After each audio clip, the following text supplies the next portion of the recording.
Saben que ¿puedo tomarme un minuto?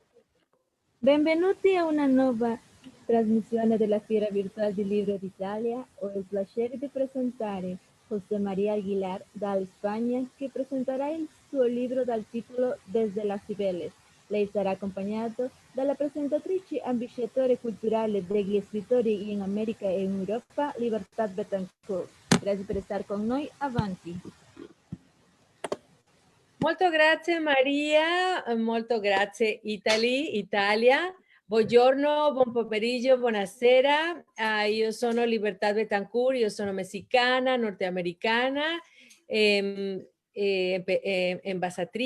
ambasciatrice, presentatrice, poeta y muchas cosas más. Bienvenidos aquí a esta feria.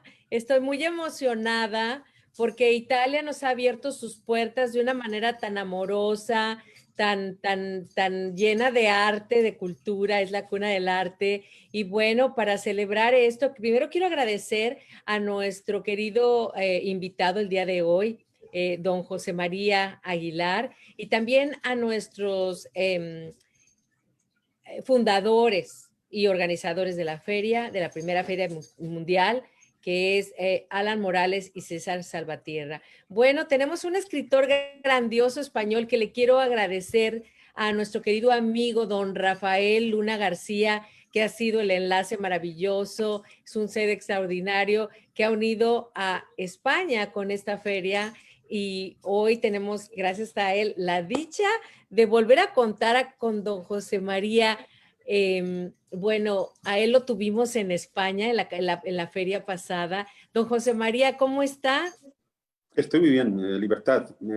Estoy muy bien, muy contento de estar aquí en este programa, muy agradecido a todos nuestros amigos italianos de la Feria Virtual Italiana, a don Rafael Luna también, por supuesto, nuestro amigo español, y a usted también por haberse acordado de mí de nuevo, que soy ya, vamos, que un personaje de su categoría, de su talento y sus simpatías, se acuerde de mí 2 veces en tan poco tiempo, eso es algo prodigioso.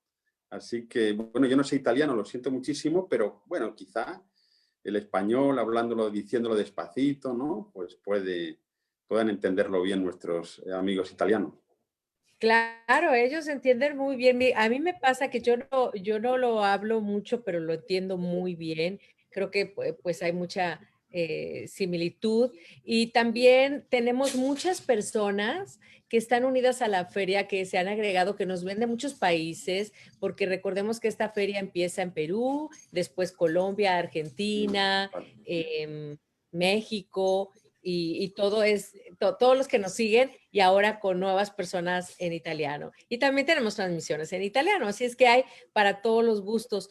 Ay, pues yo quiero platicarles que el día de hoy nos une un libro muy interesante que es Desde las Cibeles, ¿verdad? Desde las Cibeles, que es un libro, bueno, antes de hablar del libro, voy a dar un poquito de usted para no, no sé, no, es que no le quiero quitar tiempo a usted de hablar No, del libro, bueno, pero sí es muy importante. Para mí sí es muy importante hablar de que usted es médico, oftalmólogo y escritor, empresario, socio fundador del Grupo de Hospitales de Madrid, GHM, y del Distrito TV. Pertenece a la Asociación de Médicos y Artistas Españoles 2007 y a la Asociación de Escritores y Artistas Españoles de 2010. Elegido académico correspondiente de la Real Academia Sevillana de Buenas Letras en 2011 y es autor de conferencias y trabajos sobre oftalmología, filosofía, bioética, política, religión, historia, literatura, y se ha ocupado de estudiar la historia de la familia, de su familia y de sus antepasados más ilustres. Actualmente trabaja en la biografía de su bisabuelo, Juan Gualberto López Valdemoro, quinto conde de las Navas, bibliotecario mayor de Alfonso XIII, catedrático y académico numerario de la Real Academia de la Lengua y de la de su quinto abuelo, Luis Antonio Pizarro Ramírez II, conde de las Navas, militar y político revolucionario liberal. Es autor del libro Desde las Cibeles, un capítulo de mis memorias en el que recoge una colección de sus trabajos literarios más importantes. Bueno, pues qué maravilla, porque de acuerdo a lo que habíamos platicado en otra ocasión, si las personas quieren ver esa entrevista, pueden ir a la página de la primera Feria Virtual del Libro España. Y bueno, ahí don José María nos hablaba de que el propósito de este libro es conservar vivo hasta donde la escritura puede hacerlo, el recuerdo de ciertos momentos de su vida, especialmente memorias de personas singularmente atractivas que desde el presente o desde el pasado se han ido induciendo en ellas y contribuyen a llenarla de sentido. Constituye, pues, el intento de enlazar biográficamente la vida del ayer con la de hoy. ¡Ay, qué bonito, don José María! Me encanta, me encanta. Bueno, yo creo que es una de las cosas que puede hacer la literatura, ¿no? Una de las que es actuar sobre el recuerdo, sobre los recuerdos. Yo creo que por eso todo el mundo puede escribir. Cualquier persona que se proponga no tiene más que bucear en su pasado, en los recuerdos, en los propios o en los ajenos, bien sea en la vida que uno ha vivido, en los propios recuerdos o en aquellas vivencias, experiencias o recuerdos que le han sido transmitidos por otros. Eh, para escribir.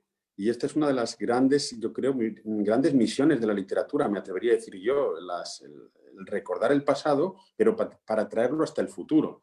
Eso mismo hace a nivel científico la historia, naturalmente, que es la ciencia, como decía Mark Bloch, el historiador, es la ciencia de los hombres en el tiempo, ¿no? Y él decía también que esa ciencia debía conectar el mundo de los muertos con el de los vivos, decía él. Es decir, la historia debe aspirar a conectar el pasado con el presente, ¿no? Para hacerla viva. Pero la literatura, naturalmente, en múltiples registros, claro, cada particular, cada uno de cada autor, de cada escritor, puede atrapar una parte del pasado, la que elija cada autor, la que cada autor haya conocido, para traerla al presente y darla a conocer a los demás, que puede ser el entorno más inmediato. A veces es la familia. Yo he escrito mucho sobre mis familiares con la idea de que mi propia familia los conociera. Luego, al hacer publicaciones sobre ellos, pues he conseguido que otras personas un poco más alejadas del núcleo familiar, pues lo conozcan y, bueno, idealmente, pues cualquier lector que pueda leer este libro desde las Cibeles, donde yo trato, entre otras cosas, de historias de los antepasados, muchos de los cuales fueron personajes muy interesantes, de cierto relevo histórico, pues puedan conocerlos también. Así que esta es una de las misiones de la literatura a la que yo me he dedicado, ¿no? Entre otras, aparte de la ficción y de otra serie de temas que usted ha enumerado, ensayísticos, ¿no? En torno, claro, a lo largo de una larga vida da tiempo interesarse por multitud de cosas, de ciencias, de saberes, y bueno, yo que tenía mucha curiosidad por todas estas cosas, pues he ido aprendiendo un poco y escribiendo algo, ¿no? Acerca de estos conocimientos o de estas experiencias científicas, literarias, filosóficas que he ido teniendo, ¿no? Como tantas y tantos otros autores y como tantas personas, ¿no? Es que la maravilla es que precisamente su desarrollo ha sido muy, muy multicultural, por llamarlo de alguna manera, porque usted tiene la influencia, ¿verdad?, de su madre, que le encantaba, le tocaba el piano muy lindo, le gustaba mucho la historia, usted la describe como Mm. una mujer que leía mucho, que sabía mucho, ¿cierto? Sí, sí, sí. Mi madre tiene 91 años y sigue leyendo y sobre todo historia, también literatura. Le gustaban mucho las humanidades en general, eso que llamamos ahora las humanidades, la geografía, la historia, la literatura. Y eso a ella le apasionaba hasta tal punto que cuando era pequeño, pues ella intervenía leía mis libros de texto, luego me preguntaba las lecciones, me ayudaba, ¿no? Y lo pasábamos muy bien. Y luego ya muy tardíamente estudió la carrera de Geografía e Historia, aunque no la llegó a terminar, pero hizo 3 años de esa carrera y yo diría que la geografía y la historia nos encantaban a los dos, ¿no? Y ella luego además tiene grandes conocimientos de geografía, pero sobre todo de historia, y también aprendo muchísimo de ella, la verdad. Sí, para mí ha sido una de las fuentes de inspiración desde niño y apoyo ha sido mi madre, desde luego. Y después usted lo combina también con su padre, oftalmólogo, de quien aprendió, iba desde chiquito, ¿verdad? A los Mm. laboratorios, usted inmerso en esa parte también que es una profesión que más que ser una profesión es una vocación, el servir, el Sí, ayudar, la medicina, ¿no? sí, sí, sí, es verdad. Yo creo que ya de adolescente, hacia los 15, 16 años, tenía ya mis dos vocaciones muy claras, ¿no?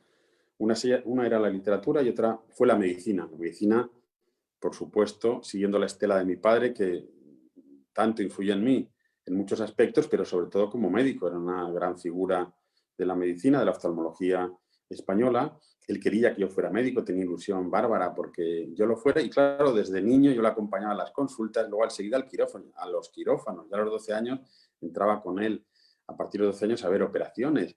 De tal manera que, claro, cuando terminé ya el bachillerato, pues me vi enfocado hacia la medicina completamente, ¿no? También la medicina desde un punto de vista de publicista, porque mi padre fue un gran publicista en oftalmología, publicó trabajos importantísimos, muchos premiados, y además escribía muy bien, porque a mi padre también le gustaba muchísimo la literatura, era un gran lector del Quijote, de la Biblia, de las grandes obras, digamos, de la historia, de la literatura, y él siempre me influyó y siempre me insistió en que escribía bien, en que escribiera bien, aparte de, independientemente del tema, y aunque fuera un tema científico, aunque fuera un artículo oftalmológico, que estuviera bien escrito. Él siempre, y también me influyó de ese modo indirectamente en mi vocación literaria, aunque esta fue por otro camino quizá, ¿no? O tuvo otras contribuciones y otro arranque, ¿no? Pero sí, a mi padre también le debo muchísimo, de verdad. Es verdad. He tenido suerte con mis padres en este aspecto, ¿no? Porque los dos tenían intereses concomitantes, intereses paralelos que a mí me ayudaron a desarrollar mis intereses, mi vocación y empujaron mi trayectoria, ¿no? Vital, sin duda ninguna.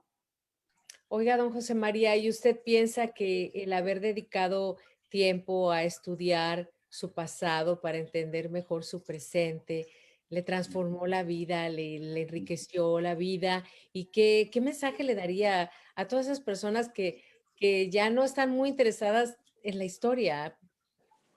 Sí, sí, no, completamente. A mí me ha transformado, como ha transformado a muchísima gente. Eh, claro, la conciencia histórica es algo que casi todo el mundo tiene una cierta dosis, digamos, una cierta cantidad de conciencia histórica, porque claro, el hombre es un ser social e histórico y todos hemos estudiado en el colegio historia o hemos oído historia.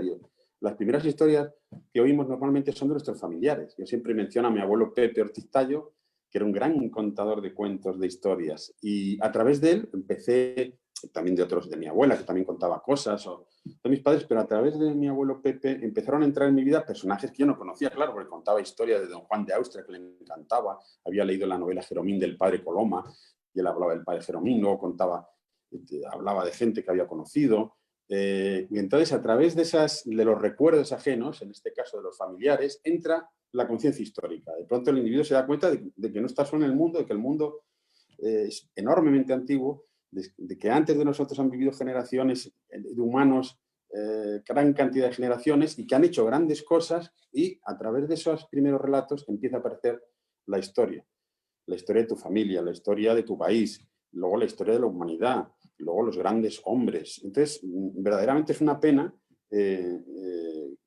que haya personas, digamos, que sean inmunes o que se mantengan ajenos al mundo de la historia y que no desarrollen su conciencia histórica, que no se den cuenta, tomen conciencia de que son un elemento más, todos somos un pequeño elemento, excepto hay grandes hombres en la historia, pero la mayor parte somos personas más o menos normales y corrientes, pero que nos podemos enriquecer muchísimo, aprender mucho y desarrollar nuestra personalidad, nuestra capacidad si somos conscientes de que estamos inmersos en la corriente, en el flujo de la historia y nos sentimos un miembro más de esa corriente, pero llamados a incorporar algo, a añadir un poquito a esa corriente de la historia, algún hecho, algún logro o por lo menos un recuerdo, o por lo menos a escribir acerca de la historia. Yo animo a todo el mundo a que se embarque en las aguas de la historia y de la literatura, que claro, van unidas, van de la mano, porque es una gran fuente de autoconocimiento, de conocimiento científico, de saberes prácticos sobre mil cosas y nos hacen ser más humanos, ¿no?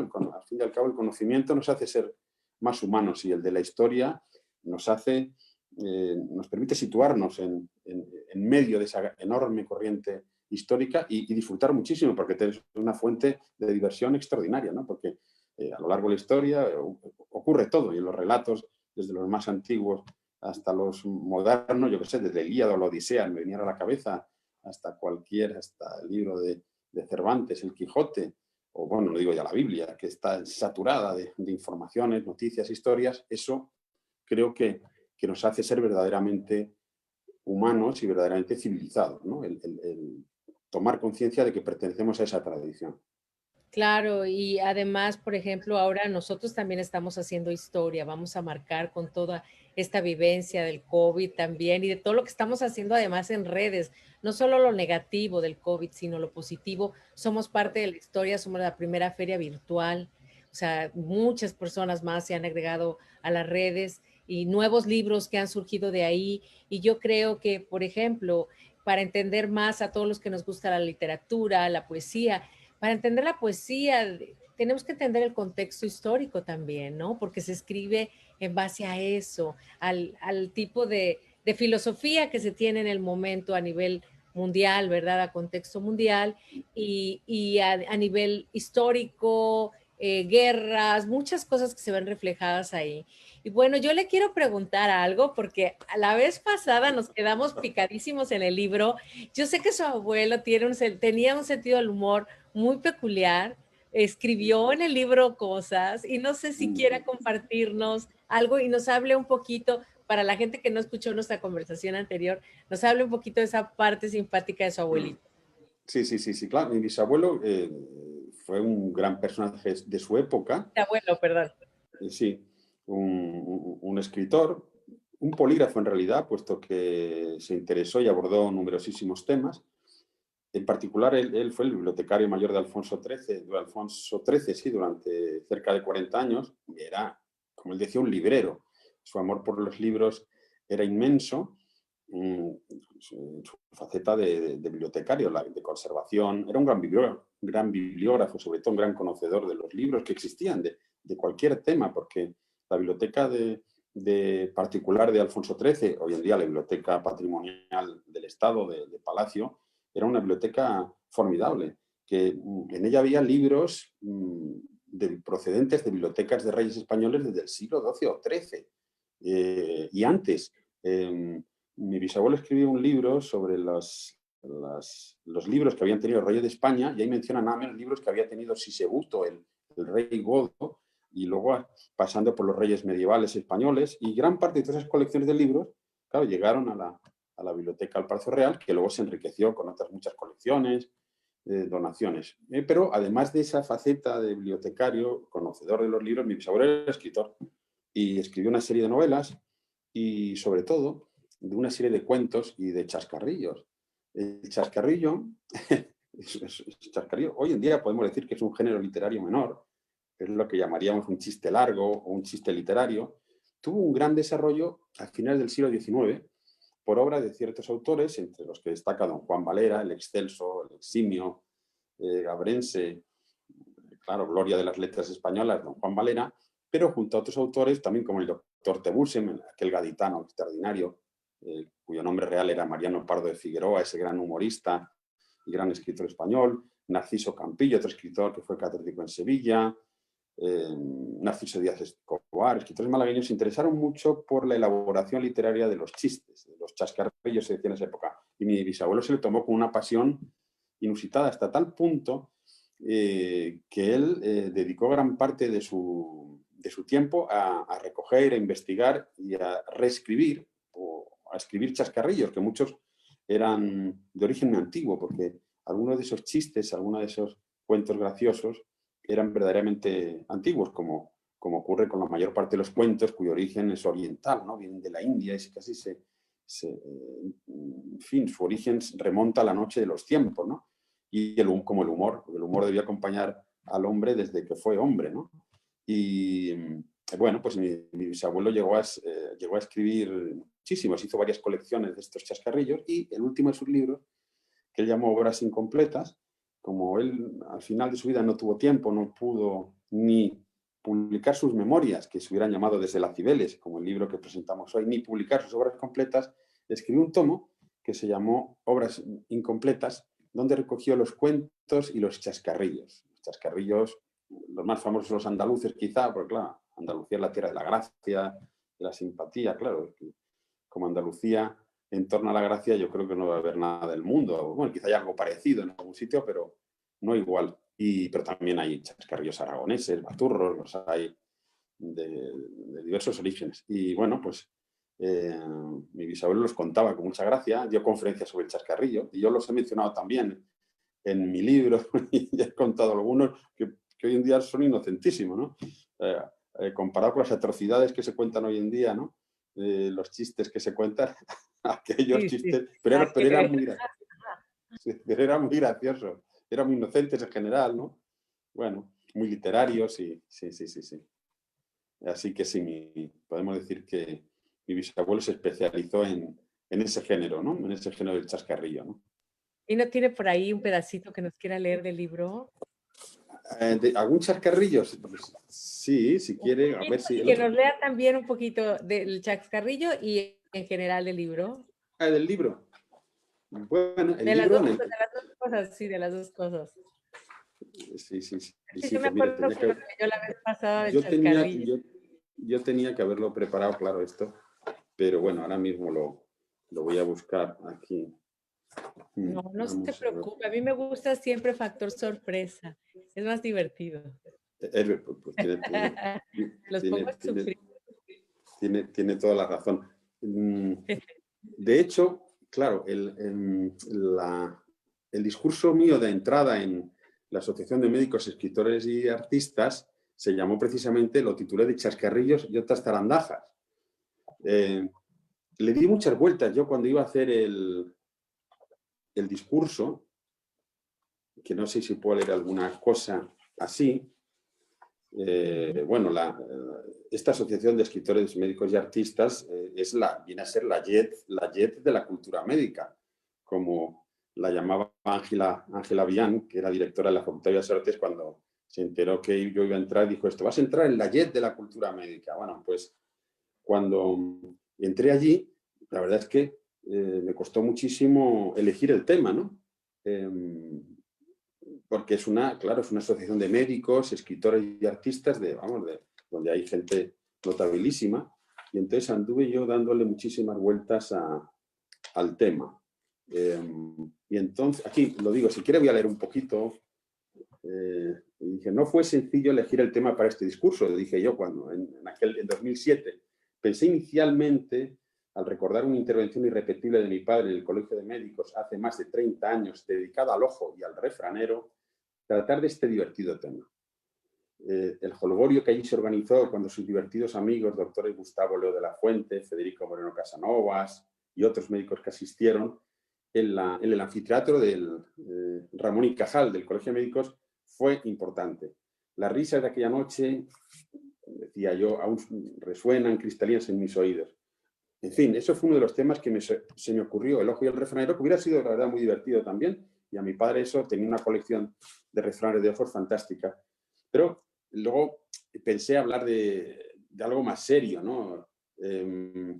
También, yo me aficioné mucho a las cuestiones de la ética médica por mi relación familiar con mi suegro, el doctor José Luis Munoa, eminente oftalmólogo de San Sebastián, historiador, un gran intelectual, de una vasta cultura. Me introdujo en la ética médica. Me presentó a don Pedro Almendralgo, luego también al profesor Diego Gracia Guillén, que es una de las grandes figuras de la bioética mundial en la actualidad. Y entonces, bueno, pues también me interesé mucho, pero claro, pensé, esto va a ser muy serio.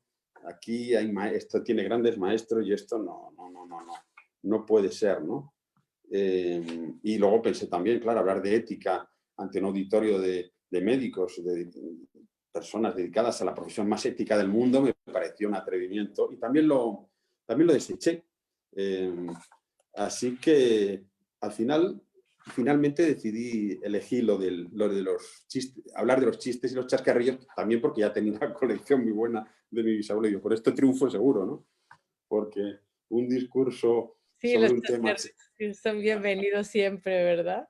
podía ser muy aburrido. Entonces ya por fin, bueno, entonces hablé, claro, me parecía a mí que siempre que uno escribe un libro o da una conferencia, intenta justificarse, ¿no? O te preguntan, ¿y usted para qué dice esto? ¿Para qué ha escrito este libro? ¿No? Entonces, claro, justificar una conferencia acerca de chistes y chascarrillos, claro, es tanto como justificar estos géneros literarios, ¿no? Y lo cierto es que de entrada ya parece un poco risible la cuestión, ¿no? Porque si hay un género literario contradictorio, filosófico y antifilosófico a la vez, es el de los chascarrillos, claro, es como una broma, ¿no? Y aunque un chiste puede contener algo de filosofía, en efecto, realmente la risa que produce los grandes chascarrillos es la cosa más antifilosófica que existe, ¿no? Pero cuando uno se ríe, se para el mundo, es claro, llega a constituir, como algunos filósofos han observado, una experiencia mística, ¿no? La risa te saca del mundo y te lleva a no se sabe dónde, ¿no? No se sabe de dónde viene la risa, ¿no? Así que, bueno, es la idea de combinar esa literatura divertida, la risa, el humor, etcétera, me llevó a elegir el tema este de los chascarrillos y zarandajas para aquella presentación. Y allí conté bastantes chascarrillos. Hablé del famoso libro que escribieron don Juan Valera, mi bisabuelo el conde de las Navas, Narciso Campillo y el doctor Tebusen, sobre cuentos y chascarrillos andaluces tomados de la boca del vulgo, que fue un cuento que marcó época dentro de este género, ¿no? Porque suscitó muchísimas críticas, también muchísimas adhesiones, y bueno, se organizó un pequeño escándalo en el Madrid literario de la época cuando apareció ese libro, ¿no? Repleto de chistes, algunos verdes, algunos más o menos subidos de tono, de una serie de autores que pasaban por ser, ¿no?, la quintesencia de la elegancia, de la perfección, ¿no? Así que, bueno, lo cual hacía más gracioso todavía ese libro, ¿no? Y, bueno, aquí hablé, por supuesto, conté varios chascarrillos y ahora encuentro uno de los que conté en la conferencia, que era, este es un chascarrillo taurino. Mi bisabuelo escribió una de las grandes obras de mi bisabuelo, por las que fue premiado por la Academia de la Historia, se llamó El espectáculo más nacional, que todos los autores que han escrito sobre toros en la época moderna citan siempre la obra de mi bisabuelo. Es un libro de una erudición y de una gracia a la vez, de una simpatía extraordinaria. Y mi bisabuelo sabía mucho de toro y sabía muchos chascarrillos taurinos, claro. Y contaba uno que decía así, dice así: salía un toro muy poderoso, de esos que suelen echarse por la palomilla al picador sin desmontarlo. Andaban estos huyendo el bulto de aquí para allá como alumnos de picadero, cambiando pistas, pero el público, que conoció enseguida el juego, jamándose la partía, comenzó a llover sobre los barilargueros atroces insultos, naranjas y botellas vacías. Por fin, el famoso Pinto, quitándose el ruedo de la cabeza, dedicó un estropajoso brindis a la gente del tendido, se pasó la mano por la bocaza para humedecer la garrocha y que no resbalase, y se fue al toro. Ungió con los brazuelos trazó profundos surcos en la arena, espolvoreándose los flancos. Humilló y, alzando inmediatamente la temible cabeza como si dijese «allá voy», se lanzó sobre Pinto a la manera de un río que quiebra las compuertas de la presa. Cabalgadura y jinete se derrumbaron como la encina al último hachazo del leñador. Se levantó una espesa nube de polvo a través de la que se veían revueltos trapos, colorines, sangre y mondongos. El toro parecía labrador que en la era maneja el bieldo, aventando con la cornamenta toda aquella masa informe y pintoresca. Pinto había llevado contra la barrera un golpe terrible en las encías, de las que saltaron algunos huesos de raíz. Por fin, los peones, no sin grandes esfuerzos, lograron llevarse al toro. Los mozos de la plaza levantaron al picador, que se enjuagó la boca y el gaznate con aguardiente, regalo de un aficionado compasivo, y después de echarse la garrocha al hombro, salió andando hacia la cuadra pegadito a la barrera en busca de otro infeliz caballo, pues el caído no daba ya señales de vida. Como el toro había salido de la refriega con un gran desgarrón por haberse corrido la vara fuera de sitio, el público silbaba y pedía que llevasen a la cárcel a Pinto. Al entrar por la puerta del arrastradero, le gritó un espectador: «Córtate la coleta, morral, que ya estás muy viejo para estas suertes».